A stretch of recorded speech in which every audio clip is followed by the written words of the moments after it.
इससे पेशतर कि वो बात मैं आप तक पहुंचाऊं, मैं ये भी जानना चाहता हूं कि कितने लोग हैं जो खुदा के लोग हैं।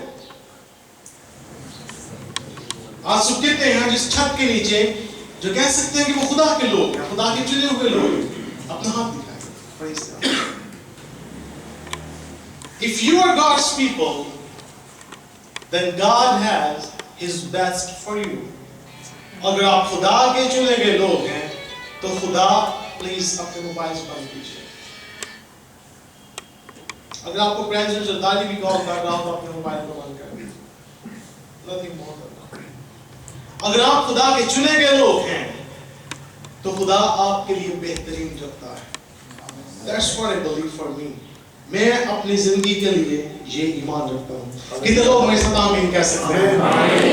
और उसके बाद मेरे पास इससे मुस्तर बात है जो खुदावंद के कलाम की बुनियाद पर है। और जब लाइफ में, जिंदगी में ऐसे वाकया पेश आए जो वक्ती तौर पर इंसान होते हुए हमारी समझ, हमारी अकल से बालातर हो, हम लाख कोशिश के बावजूद भी मामले की तह तक ना पहुंच पाए। हम दुआ कर रहे हैं, हम खुदा से पूछ रहे हैं, लेकिन तो भी आसमान से कोई आवाज जो है वो सुनाई ना दे। तो यशायाह का सहीफा बयान करता है, गौर से सुनो, जो अंधेरे में चलता है और रोशनी नहीं पाता वो खुदावंद अपने खुदा पर तवक्कुल करे। जो अंधेरे में चलता है और रोशनी नहीं पाता, तारीकी है आगे पीछे दाएं बाएं ऊपर नीचे, लेकिन उसको चलते रहना है। और जब चल रहे होते हैं तो तारीकी में आपको लो की रोशनी की जरूरत होती है। आप मांगते हैं लेकिन तो भी आपको नहीं मिलती। तो खुदा ये नहीं चाहता कि यू स्टॉप वॉकिंग, आप चलते रहना बंद कर दें। वो कहता है जो अंधेरे में चलता है और रोशनी नहीं पाता वो खुदा अपने खुदा पर तवक्कुल करे। क्योंकि अगर वो इस वक्त रोशनी नहीं दे रहा जब आप मांग रहे हैं, तो वो उस वक्त आपको जरूर ही रोशनी देगा जब वो बेहतर समझेगा कि आपको जरूरत है। आमीन। और बात को मैं खत्म करूंगा रोमियो के नाम मुकद्दस पौलुस रसूल के खत और उसके 8वें बाब की एक इंतहाई मशहूर आयत जो कि 28वीं आयत है। वो बातें समझ में आए या ना आए, सवालों के जवाब मिले या ना मिले, मामलात की तह तक हम पहुंच पाए या ना पहुंच पाए, that doesn't make any difference. इससे कतई तौर पर कोई फर्क जो है वो नहीं पड़ता।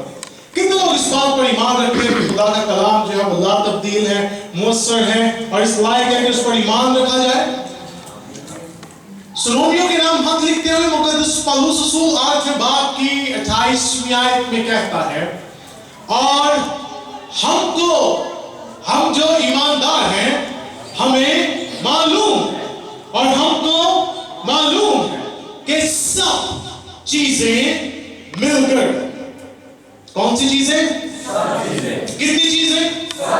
क्या वो अच्छी चीजों का जिक्र करता है? वो कहते हैं सब चीजें, हुआ वो भली मालूम हो, हुआ वो भली मालूम ना हो, हुआ वो समझ में आए, हुआ वो समझ में ना आए, हुआ कन्वेंशन अक्टूबर में हो या 1 या 2 माह बाद हो, सब चीजें whatsoever जो कुछ भी होगा, और हमको मालूम है कि सब चीजें मिलकर खुदा से मोहब्बत रखने वालों के लिए भलाई पैदा करती हैं। आमीन। आमीन। आपकी और मेरी जिंदगी में जो कुछ भी होता है वो वक्ती तौर पर, आर्जी तौर पर समझ में आए या ना आए, इससे कतई फर्क नहीं पड़ता। अपने ईमान की बुनियाद खुदावंद के कलाम पर रखिए और पौलुस के साथ मिलकर कहिए, वी नो दैट, हम जानते हैं, हमें मालूम है, और कुछ भी सच नहीं, सिर्फ यही सच है, और हमें मालूम है कि सब चीजें मिलकर इज्तिमाई तौर पर बिलाहर इवेंचुअली जो हमारे लिए लेकर आएगी वो भलाई है, क्योंकि मेरा खुदा भला है, वो भलाई के अलावा कुछ करता ही नहीं है। अगर कन्वेंशन इन दिनों के अंदर नहीं हुई, इसमें कोई मसलहत मौजूद है। वो क्या है वो खुदा जानता है। जरूरी नहीं कि खुदा हमारी हर बात का जवाब दे, कीप इन माइंड। बाइबल के अंदर कोई ऐसी आयत नहीं है जहां पर यह लिखा हो कि खुदा हमारे हर सवाल को जवाब देने का पाबंद है। He is God, वो खुदा है। वो जरूर कहता है कि मुझे पुकार और मैं तुझे जवाब दूंगा, लेकिन खुदा हमारे हर सवाल का जवाब देने का पाबंद नहीं है। और अगर वो उस वक्त नहीं देता जब हम चाहते हैं, तो वो उस वक्त जरूर देगा जब वो बेहतर समझेगा। आमीन। लेकिन सब चीजें मिलकर आपके लिए क्या करेंगी? ये यकीन करिए, जो खुदा के इरादा के मुताबिक, कितने लोग हैं जो आज समझते हैं कि वो खुदा के इरादा में मौजूद हैं और अज़ल से पेशतर उसके इरादा के मुताबिक बुलाए गए हैं? Raise your hand, अपने हाथ को हिलाइए।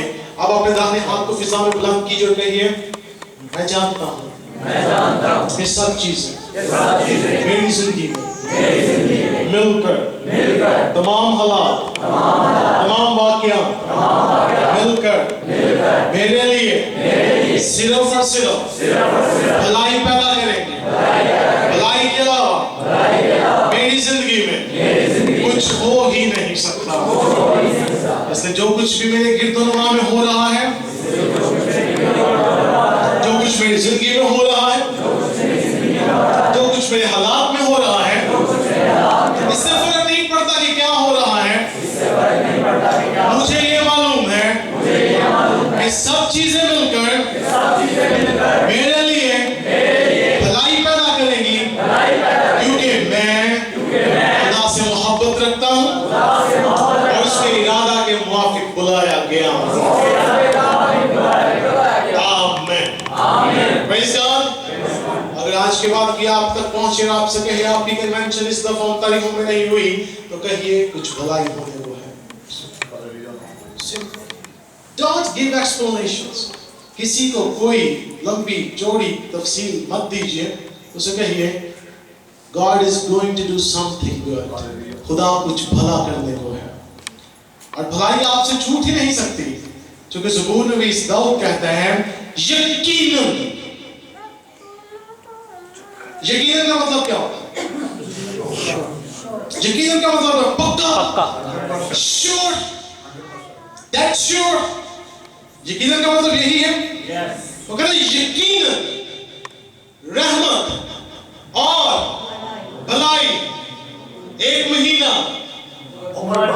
6 माह, 1 साल, 5 साल, 10 साल, 60 साल, 80 साल, no, till the end of my life, जितने दिन मैं बशरियत में इस जमीन के ऊपर गुजारूंगा, यकीनन I have surety, मेरे पास इस बात की गारंटी है, जमानत है, क्योंकि वो जमानत खुदा उनका जिंदा ला तब्दील कलाम मुझे देता है कि चाहे जो कुछ मर्जी हो जाए, यकीनन खुदावंद की रहमत और उसकी भलाई उम्र भर मेरे साथ साथ रहेगी। और अंग्रेजी का तर्जुमा कहता है for sure, surely the mercy and the goodness of God shall follow all days of my life. अंग्रेजी का तर्जुमा कहता है कि खुदावंद की रहमत और भलाई मेरी जिंदगी के तमाम अय्याम मेरा पीछा करेगी। जहां जहां जाऊंगा खुदावंद की भलाई मेरे साथ साथ आएगी, क्योंकि मैं उससे मोहब्बत रखता और उसके इरादा के मुवाफिक बुलाया गया हूँ। आमीन। तो अपने हमसाये की तरफ मुड़िए, उससे हाथ मिलाइए और उससे कहिए आपकी जिंदगी में खुदा कुछ भलाई करने को है। Hallelujah. So are you ready? आप खुदा की भलाई को देखेंगे।